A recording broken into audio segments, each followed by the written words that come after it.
This handful of dried fish is the last bit of protein Nilanthi Gunasekera and her family have left at home in Sri Lanka.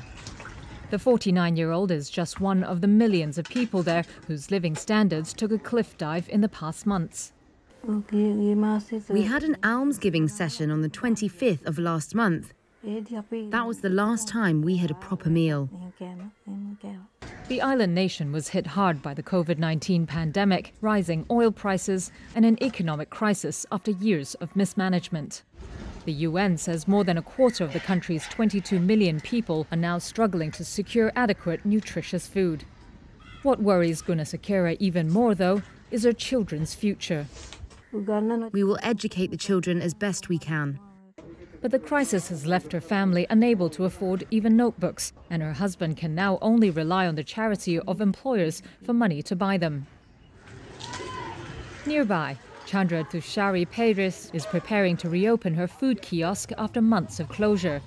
Business petered out after Sri Lankans could no longer afford indulgences like the rolls and roti she serves up. And her husband, an auto rickshaw driver, has now lost his income of about $18 a day. The couple can still feed their children, but at the cost of going hungry themselves. Now he stays at home because of the petrol shortage.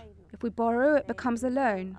We feed the children, and we could also eat, but we would have to get into debt to live.